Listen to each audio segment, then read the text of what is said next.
je peux commencer un peu ce message ce matin, pleinement vivant, c'est le titre du message. Et vous savez, combien d'entre vous, vous avez peut-être encore pas d'électricité? Je sais pas qui... oui, mon frère ici, il n'y a pas encore d'électricité. Il y a certaines personnes, ça fait au moins 60 heures qui n'ont plus d'électricité ou plus. Et en tout cas, on est avec vous, on prie, mon frère, c'est le seul, mais vous savez, c'est comme ça, lorsqu'on est branché à Dieu, c'est merveilleux. Mais lorsque tout à coup, on n'est plus branché à lui, c'est déplorable. C'est comme l'électricité. Lorsque tu es branché à l'électricité, tu apprécies l'électricité. Quand tu n'en as plus, n'est-ce pas, les chandelles. Pour ceux qui n'ont peut-être pas fait d'activité de famille encore, c'est le temps de sortir les bougies, prendre un temps en famille, n'est-ce pas? Il n'y a plus d'ordinateur, plus d'Internet, plus de cellulaire, il n'y a plus rien qui vraiment... La vie s'arrête, quoi. Mais on remercie le Seigneur parce que lui, il est la lumière de la vie et lui, il ne meurt jamais. Et lui, il va toujours demeurer vivant dès maintenant et pour l'éternité. Il est en vie. Amen. Vous êtes là ce matin? Comment je pourrais remercier Dieu pour ma propre vie et comment est-ce qu'il a tellement fait pour moi? Et ce matin, je veux juste le remercier avec ma vie. Je veux juste lui dire merci, Père. Merci de m'avoir sauvé. Merci d'être venu mourir à la croix pour moi. Et lorsque je méditais cette semaine sur cette condition, dimanche dernier, j'ai partagé comme quoi Jésus entrait dans la semaine sainte. Il entrait un héros et il savait que dans une semaine, il était pour mourir. Il savait que son temps était proche. Imaginez-vous si tu sais que dans une semaine, tu n'es plus. Alors, je suis sûr qu'il y a de l'angoisse, il y a du stress, il y a toutes sortes de choses par lesquelles tu traverses. Mais Jésus savait qu'il devait passer par là parce qu'il savait qu'en mourant à la croix, il se chargerait de tous nos soucis, il se chargerait de toutes nos maladies, il se chargerait de tout ce dont nous avons besoin aujourd'hui. Et en ressuscitant d'entre les morts, c'est qu'il nous a donné, comme notre frère David disait, la victoire sur la mort. Aujourd'hui, vous avez la victoire sur la mort. Dis à quelqu'un, tu as la victoire ce matin. Parce qu'il est vivant. Amen. Ce matin, le passage clé que j'aimerais partager se retrouve dans Jean chapitre 10, au verset 27 à 28. Jean 10, 27 à 28 de la Louis II nous dit « Mes brebis entendent ma voix, je les connais, et elles quoi? Elles me suivent.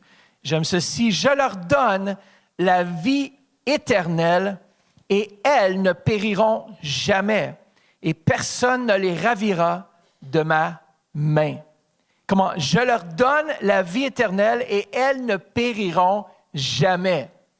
On va vivre éternellement avec lui. Je sais qu'on ne va pas vivre éternellement ici-bas, mais un jour, nous allons vivre éternellement avec lui. Et ça, c'est une bonne nouvelle. Pour moi, en tout cas, c'est une merveilleuse nouvelle. Lorsque je regarde les années qui passent et je regarde... C'est drôle parce que ma femme, dernièrement, elle a mis une photo de nous lorsque j'avais 19 ans, et elle aussi, sur mon frigo. Je suis comme, wow, j'étais quand même, tu sais, c'est quand même, on était différents. Hein? Plus jeune, un peu plus de cheveux. Là où tu en veux, moins où est-ce que tu en veux pas. Mais c'est merveilleux de voir que la vie va vraiment vite, quoi. Et je suis rassuré qu'après cette vie ci-bas, j'ai la vie éternelle. Comment? J'étais malheureux avant, j'étais perdu, mais Christ m'a racheté d'entre les morts, il m'a donné la vie. Il s'est dit qu'il m'a transplanté du royaume des ténèbres dans le royaume de son Fils bien-aimé. Et je suis tellement reconnaissant pour ça aujourd'hui.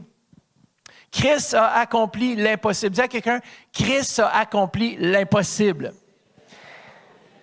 Et ça, c'est mon premier point ce matin pour ce message pleinement vivant. Et la question qu'on devrait se poser ce matin, c'est pourquoi est-ce qu'il est ressuscité? Pourquoi est-ce qu'il est ressuscité et qu'est-ce que ça fait pour nous ce matin? Mais premièrement, en introduction, j'aimerais dire que Jésus a accompli l'impossible. Est-ce que certains d'entre vous avez déjà vu Mission Impossible? OK. Il a accompli plus que Tom Cruise. Il a accompli des merveilles. Tom Cruise n'a rien sur Jésus. Les super-héros d'aujourd'hui, ils n'ont rien à voir avec Jésus. Jésus a passé sa vie à faire du bien. Il a nourri des milliers avec quelques pains et quelques poissons.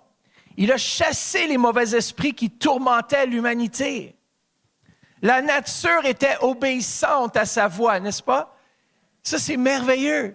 La nature même est soumise à la voix de notre Seigneur Jésus.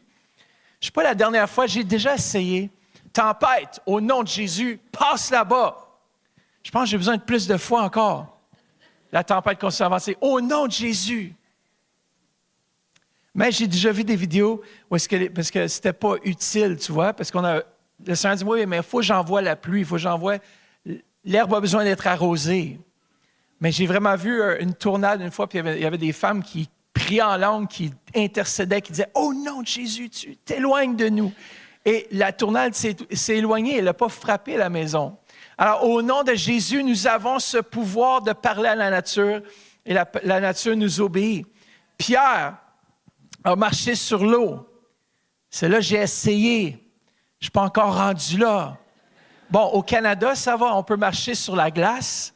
On peut dire à tout le monde, si vous avez marché sur la glace, vous marchez sur l'eau, gelée. Mais pas encore.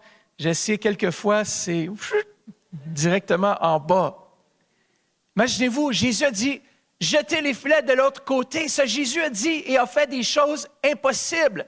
Pierre a dit, mais écoute, nous, Jésus, ça fait des années qu'on est pécheurs, n'est-ce pas? Il a dit, ça fait des années qu'on est pécheurs, et là, tu me dis, jette les filets sur l'autre côté. Est-ce que tu me niaises? C'est comme de dire, ça mord plus sur un côté avec la ligne à pêche du bateau que sur l'autre. Ah, mais écoutez, les poissons, ils se déplacent, hein? Mais Jésus a dit, jetez le filet sur ce côté. Et il y a eu quoi? Une pêche miraculeuse. Jésus était phénoménal.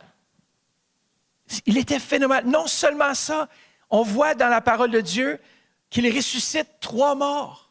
La fille de Jairus, le fils unique d'une veuve et Lazare, qu'on connaît l'histoire. Mais c'est fantastique. Combien d'entre vous peuvent dire que vous avez ressuscité 3 morts ou plus? On voit les 37 miracles et guérisons qui sont transcrites dans les 4 évangiles. Mais voici ce que j'aime davantage, parce que la Bible ne peut pas contenir. Dans Jean 21, 25 de la PV, ça nous dit ceci. Jésus a accompli encore bien d'autres actions. Si on voulait les raconter une à une en détail, regardez ça, je suppose que le monde entier ne suffirait pas pour contenir tous les livres qu'il faudrait écrire. Imaginez-vous la librairie la plus grosse d'Ottawa. Imaginez-vous que juste ça, ce serait tous les miracles et les choses que Jésus a faites. Ça, c'est jamais assez. Toute la terre ne pourrait pas contenir les bienfaits que Jésus a faits. Écoutez bien, depuis l'existence de l'humanité, il y a beaucoup de choses que Jésus a faites, même en arrière-scène pendant qu'il n'était pas ici sur terre. Jésus est à l'œuvre depuis le fondement de la nature de cette terre sur laquelle nous sommes. Jésus, ultimement phénoménal. C'est aucun autre chef religieux. Nommez-moi un chef religieux sur cette terre qui a prédit sa mort et sa résurrection. Il n'y a aucun autre chef religieux qui peut dire, et sa résurrection, elle est prouvée. Dans Matthieu 16, 21, ça nous dit, à partir de ce jour, Jésus entreprit d'expliquer à ses disciples ce qui lui arriverait. Il faut que je me rende à Jérusalem. Là-bas, les anciens du peuple, les chefs des prêtres et les interprètes de la loi m'infligeront toutes sortes de mauvais traitements et me feront beaucoup souffrir. Je serai mis à mort, mais quoi, je ressusciterai le 3e jour. Quel homme a prédit, sa mort, où elle était pour être, et qu'il était pour ressusciter en 3 jours? Il n'y a aucun autre chef religieux sur toute la terre qui peut dire la même chose. Oui, il y a eu la résurrection de certains morts, mais ils sont morts une 2e fois. Jésus, lui, il est resté en vie et il vit éternellement parce que personne ne pouvait enlever et pouvait ôter sa vie. N'est-ce pas merveilleux? Dis à quelqu'un, c'est tellement incroyable. Jésus a accompli l'impossible. J'aime ceci, 2e point, c'est qu'il nous donne les clés. Aujourd'hui, j'ai les clés. Je peux accepter Jésus et en acceptant Jésus, il me donne les clés qui me permettent d'accéder à la vie éternelle. Aujourd'hui, je peux dire sans crainte que si je meurs présentement devant vous, que j'entre dans la présence de Jésus et que j'entre au ciel, je n'ai aucun souci parce que Jésus est là avec moi et quand je lui ai donné toute ma vie, c'est lui qui prend charge et c'est lui qui m'amène dans sa présence. Apocalypse 1, 17 à 18 nous dit ceci, « Sois sans crainte, c'est moi. » Et c'est Jésus qui parle. « Je suis quoi? Le premier et le dernier. Le vivant, j'étais mort, mais tu vois, je suis revenu à la vie. À présent, je vis éternellement et je détiens les clés de quoi? De la mort et du séjour des morts. Il détient cette clé. Il est plus que victorieux. Il est entré dans les ténèbres lorsqu'il est mort pour voler le droit à Satan d'avoir le règne sur toute l'humanité. Ça, c'est fantastique. Je ne sais pas à propos de vous, mais je sais que si je meurs aujourd'hui, le fait que Christ a accompli et qu'il est mort, il nous donne la clé qui nous donne accès au royaume. Si je vous donne, qui ici a peut-être on va pas demander la question, un beau véhicule, vous pouvez m'apporter vos clés, ça serait super. Non, c'est une farce. Mais imaginez-vous, si je vous donne la clé de mon véhicule, je vous donne l'autorité de pouvoir gérer comme vous voulez le véhicule. Vous pouvez le ramener en un morceau ou en 1000 morceaux, moi je ne serais pas content, mais vous avez l'autorité de faire ce que vous voulez, de vous déplacer où vous voulez, d'aller jusqu'à Vancouver si vous voulez. Si vous avez l'auto, je vous donne la permission. Jésus nous donne la vie éternelle parce qu'il détient la clé du séjour des morts. C'est un symbole d'autorité dans la Bible. Et Jésus a dit, je suis quoi? Le chemin, la vérité et la vie. Il est ce chemin par lequel nous pouvons traverser. Il nous donne les clés ce matin. Troisièmement, le moyen de payer notre dette. Pourquoi est-ce que Jésus est ressuscité et pourquoi ça a de l'importance pour nous aujourd'hui? C'est qu'il est le moyen, c'était le moyen de payer notre dette. Est-ce que vous savez qu'on était endettés? Oui, l'humanité était endettée envers Dieu, pas à cause des péchés que vous commettez, mais à cause que nous sommes nés pécheurs. C'est comme un enfant. Est-ce qu'on a besoin de montrer à un enfant comment faire le mal? Pensez-y, maman. Tu dois dire, non, fais pas ça. Non, tu ne mens pas, c'est pas juste mentir. Tu ne voles pas non plus. C'est pas moi. Oui, je t'ai vu. Alors, on doit enseigner aux enfants à faire le bien. Parce que en eux, on est nés pécheurs. On doit apprendre, on doit donner notre vie à Jésus. On doit marcher selon ses principes, tant si longtemps qu'on est ici-bas sur terre, parce que le péché guette à notre porte. On n'a pas le choix, mais ce n'est pas à cause des péchés que vous avez commis que vous êtes une mauvaise personne. C'est à cause du fait que Adam a péché. Regardez bien, dans Genèse 2,17, ça nous dit « Mais tu ne mangeras pas le fruit de l'arbre de la connaissance du bien et du mal, car le jour où tu en mangeras, tu mourras, c'est certain. » Dès le jour qu'Adam et Ève ont désobéi à Dieu, le péché est entré dans ce monde et la mort a régné sur tous les hommes. Un autre passage que j'aimerais lire se trouve dans Romains chapitre 5 au verset 12 à 15 et 18 à 21. Vous êtes encore là ce matin? Tellement un de mes passages favoris. Le péché est entré dans le monde à cause d'un seul homme, Adam, et le péché a amené à la mort, et ainsi la mort a atteint tous les hommes. Dites tous les hommes. Pourquoi je vous fais répéter comme ça, vous prêchez avec moi? Moi, j'ai besoin d'entendre le message et je l'entends de vous. Tous les hommes, parce que tous ont péché. Avant que Dieu ait révélé la loi à Moïse, le péché existait déjà dans le monde. Mais comme il n'y avait pas encore de loi, Dieu ne tenait pas compte du péché. Pourtant, au verset 14, depuis l'époque d'Adam jusqu'à celle de Moïse, la mort a manifesté son pouvoir, même sur ceux qui n'avaient pas péché comme Adam, qui désobéit à l'ordre de Dieu. Adam était l'image de celui qui devait venir. Verset 15, mais la faute d'Adam n'est pas comparable en importance au don gratuit de Dieu. Certes, beaucoup sont morts à cause de la faute de ce seul homme, mais la grâce de Dieu est bien plus grande et le don qu'il a accordé gratuitement à beaucoup par un seul homme, Jésus-Christ, est bien plus important. Amen. Versets 18 et 19 nous dit ceci. Ainsi, la faute d'un seul être, Adam, a entraîné la condamnation de tous les humains. De même, l'œuvre juste d'un seul, Jésus-Christ, libère tous les humains du jugement et les fait vivre. Par la désobéissance d'un seul, une multitude de gens sont tombés dans le péché. De même, par l'obéissance d'un seul, une multitude de gens sont rendus justes aux yeux de Dieu.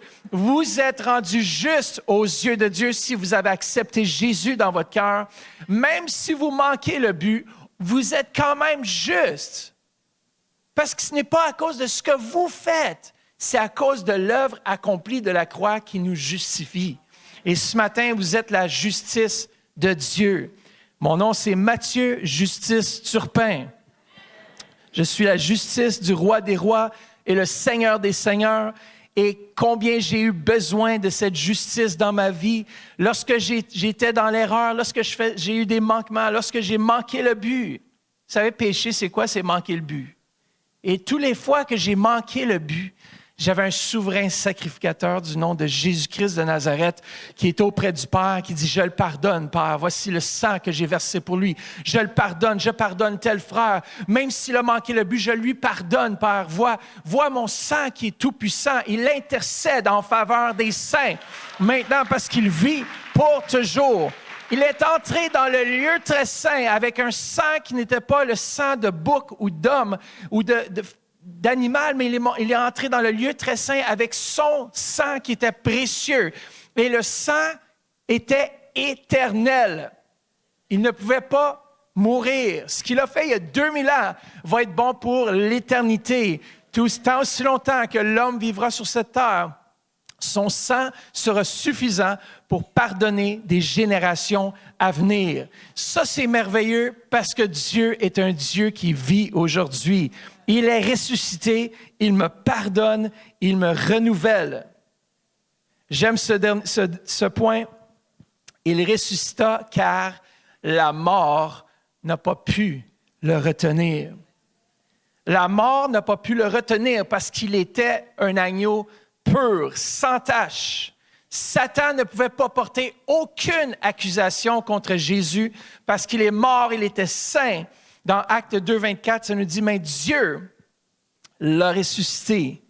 Il l'a délivré des douleurs de la mort, car il n'était pas possible que la mort le retienne en son pouvoir. » Hey, ça, c'est vraiment fort.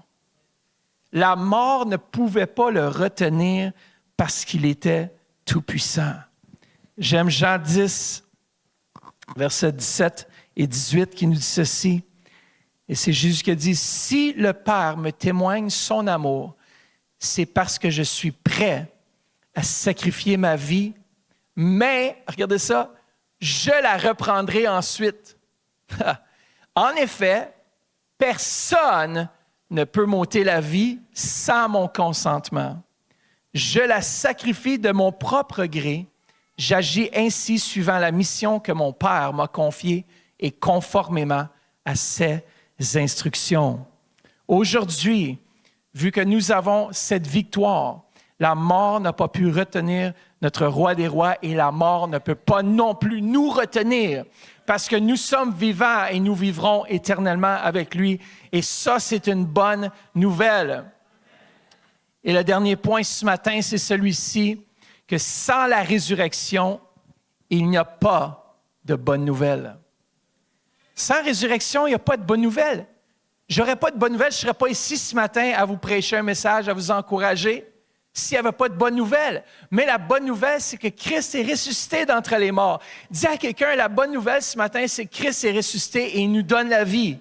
Yes, à la maison, Christ est ressuscité et nous donne la vie. Regardez ce que Paul dit dans 1 Corinthiens 15, 17. « Et si le Christ n'est pas ressuscité, votre foi est quoi? Une illusion creuse et vaine. Vous êtes encore enfoncés dans vos péchés.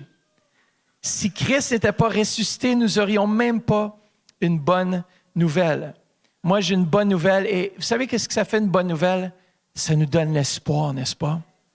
Une bonne nouvelle nous donne l'espoir d'un avenir avec Christ. Et ce matin, j'ai une vidéo que j'aimerais passer par rapport à l'espoir et ce que Dieu a fait pour chacun de nous et qu'est-ce que ça fait dans nos vies. Est-ce qu'on peut passer cette vidéo maintenant? Merci.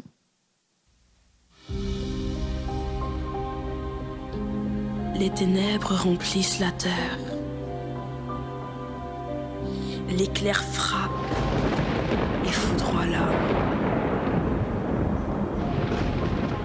Le désarroi s'empare de l'homme et son être chavire. J'entends au loin le cri d'une âme en souffrance. J'entends le supplice de l'homme, les larmes de son âme, les plaies de son corps. La tristesse le ronge et l'amertume le sonde. Le début de sa mort, sa vie.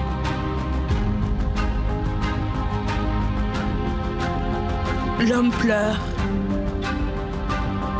Il pleure les couteaux de son cœur, les entrailles de sa vie, le sang de son être. L'homme pleure.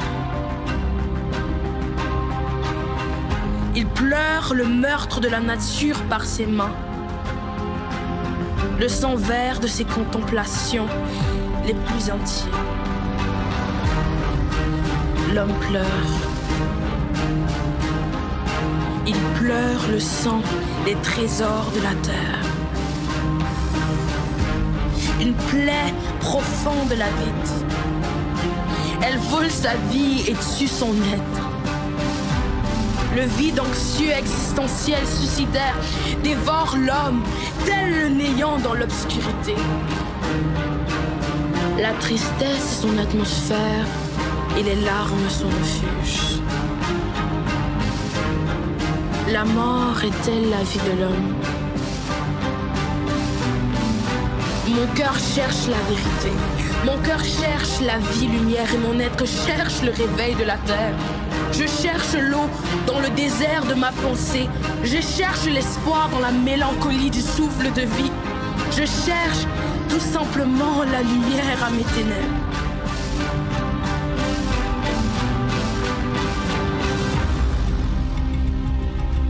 Dans une extase profonde, je tombe. J'entends des chutes. Je vois des anges. Mon cœur palpite, mon âme tressaillit. Car en face de moi se trouve l'amour. Je vois un nouveau ciel, une nouvelle terre. Je vois descendre du ciel auprès de Dieu la ville sainte. Et j'entends du trône une voix puissante qui me dit: j'essuie toutes les larmes de tes yeux et la mort ne sera plus. Il n'y aura plus ni deuil, ni cri, ni douleur. Car les choses premières ont disparu et toutes choses sont devenues nouvelles. Celui qui est assis sur le trône dit: je suis l'alpha et l'oméga, le commencement et la fin. À celui qui a soif, je lui donne de l'eau de la source de vie. Il me montre le fleuve d'eau de la vie, limpide comme du cristal, qui sortait du trône de Dieu et de l'agneau. Je vis la nouvelle terre, et au milieu de la place, il y avait l'arbre de la vie. Et ses feuilles servaient à la guérison des nations. Et ses fruits ramenaient tout ce qui était mort à la vie. Un vent doux me fit frémir, et en un seul battement, ma mort me quitta. mon souffle revint à moi. La paix m'enveloppa et la joie me submergea. Car face à l'espoir, face à l'amour, face à Jésus, la mort fléchit et l'espoir revient à la vie. C'est pourquoi moi j'espère. J'espère. J'espère dans un monde où la plénitude règne dans l'homme. J'espère dans un monde où la joie est l'extase du cœur, où la souffrance est une existence, où les gens dansent à la mélodie des anges, où la paix est le siège de la nation, où les larmes sont l'euphorie de l'être, et où la vie éternelle est l'espérance de l'homme. C'est pourquoi moi j'espère.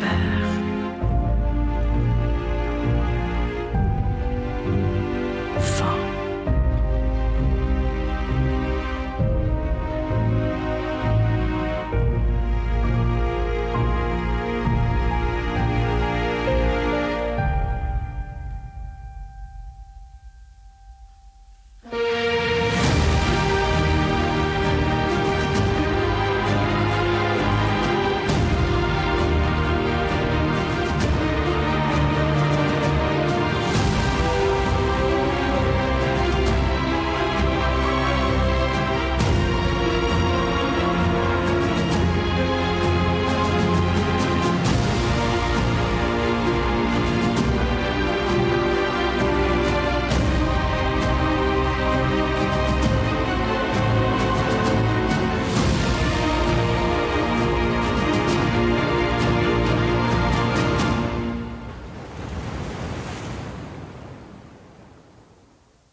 Amen.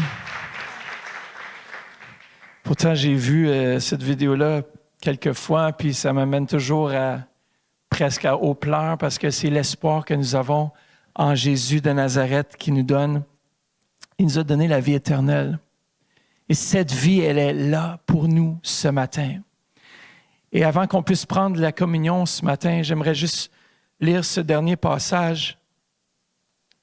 Pourquoi la résurrection de Christ? Parce qu'il nous donne la vie éternelle. Et dans Jean chapitre 11, au verset 25 à 26, il nous dit « Je suis », on peut lire ensemble, « Je suis la résurrection et la vie. Celui qui croit en moi vivra, même s'il meurt, et quiconque vit et croit en moi ne mourra jamais. » Si on médite sur cette pensée, j'aimerais qu'on puisse juste fermer nos yeux quelques instants. Si je peux avoir quelqu'un au piano, s'il vous plaît. Et à ce moment ici, vous êtes venu ici dans cette place ce matin. Peut-être que vous êtes venu parce que c'était Pâques, puis vous dites, il faut que je fasse plaisir à la famille, il faut que je sois ici parce que faut que je fasse plaisir à l'ami qui m'a invité. Mais sache que la raison pour laquelle nous sommes ici, pour laquelle je suis ici, c'est pour vous offrir ce salut en Jésus-Christ. Jésus est celui qui nous donne cette vie éternelle. Et si un jour j'ai dû tout donner ma vie à Jésus, ça nous dit ici dans Jean, celui qui croit en moi vivra.